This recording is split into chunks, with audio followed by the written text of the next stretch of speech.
डोसा की दुकान और रंगैया समोसा की दुकान लगाकर बाजार में एक दूसरे के सामने कई साल से दुकान लगाकर चला रहे हैं। अब इन दोनों की एक दूसरे के साथ बिल्कुल नहीं जमती। रंगैया को हमेशा जलन होती थी कि रामैया उससे ज्यादा कमा रहा है।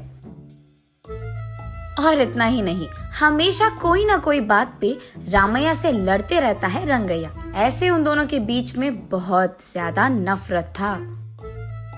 एक दिन शहर में पढ़ रहे रामैया का बेटा रमेश घर आता है।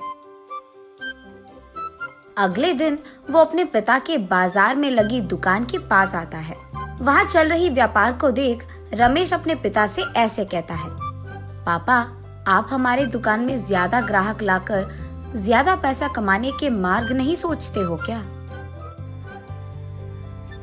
अब जितना मेरा सोच है उसी में चल रहा है बेटा। जितना भी मेहनत करूं वही कमाई मिल रही है। पापा, मेहनत से नहीं, चालाकी से कमाए जाते हैं पैसे। शहर में इसी डोसा को दुगने दाम में बेचते हैं, पता है आपको? अब शहर के दाम में यहाँ कैसे बेचेंगे बेटा? अगर दाम बढ़ा भी देना तो कोई भी खाने नहीं आएगा। पापा, मैं ये नहीं कह रहा हूँ कि शहर के दामों में यहाँ बेचे, बल्कि ये कह रहा हूँ कि ऐसा कुछ करे कि शहर का लाभ हमें यहाँ मिले। तुम्हारा इरादा मुझे समझ में नहीं आ रहा बेटा, थोड़ा समझा दो। आपको समझाना नहीं, करके दिखाऊंगा, ऐसे कहता है रमेश। रामैया देखते ही रहता है कि रमेश कह क्या रहा है। और इतने में रमेश उनके दुकान के बाहर एक बोर्ड डालता है। उस पे लिखता है कि हमारे दुकान में जो भी ये स्पेशल डोसा खाएगा उसको 10 साधारण डोसा फ्री में मिलेंगे, और जो भी डोसा आप खाओगे उसके भी पैसे नहीं देने पड़ेंगे। पर अगर स्पेशल डोसा खा नहीं पाए तो 10 डोसा का पैसे देना होगा, ऐसे लिख देता है। बोर्ड पे जो लिखा उसने वही बाजार में जोर से चिल्लाकर सबको सुनाता है। ये सुनकर बहुत लोग खुशी के मारे उनके दुकान पहुंच जाते हैं स्पेशल डोसा खाने। स्पेशल डोसा खाने के लिए मैं तैयार हूँ। नहीं नहीं, मैं तैयार हूँ। ऐसे सभी आपस में बहस करते हैं। तब रमेश उनके दुकान के बगल में एक बड़ा सा टेबल और चेयर लगाकर जो भी इस प्रतियोगिता में शामिल होना चाहते हैं उनको एक के बाद एक इस कुर्सी पे बैठना होगा, ऐसे कहता है। उसके बाद ठीक उस टेबल के जितना बड़ा डोसा वो बनाकर वहाँ लाता है और उस कुर्सी में बैठे आदमी के सामने पेश करता है। वहाँ मौजूद सारे लोग यही सोचते रहते हैं कि वो आदमी उस डोसा को खा पाएगा कि नहीं।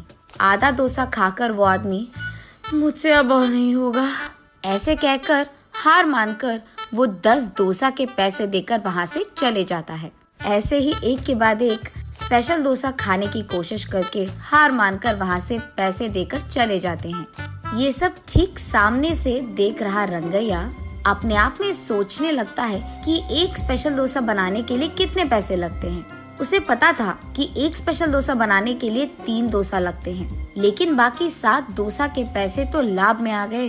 तब उसे समझ आता है और कहता है, बाप रे, ये 3 डोसा बनाकर 7 डोसा का लाभ ले रहा है। बस रंगैया को जलन होती है। कुछ भी करके मुझे भी ऐसे ही पैसे कमाने होंगे, पर क्या करूँगा?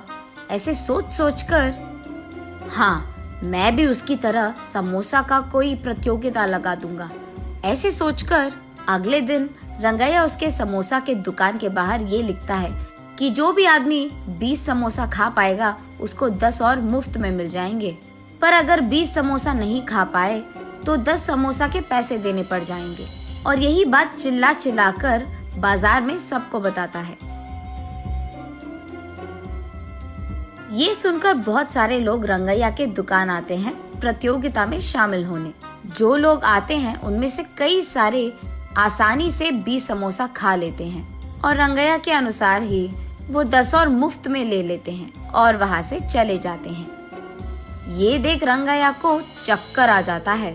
शाम से पहले ही आधे से ज्यादा समोसा खत्म हो जाते हैं। उसके बाद कई सारे लोग वहाँ पे आकर, हम भी खाएंगे समोसा, हमें भी दो, कहते हैं। इस कारण रंगैया को बहुत गुस्सा आ जाता है, इसीलिए वो उसके दुकान के सामने से बोर्ड हटा देता है। वो किसी को मुंह दिखाने लायक नहीं रहता है, इसीलिए बंडी को लेकर अपने घर की ओर बढ़ते रहता है।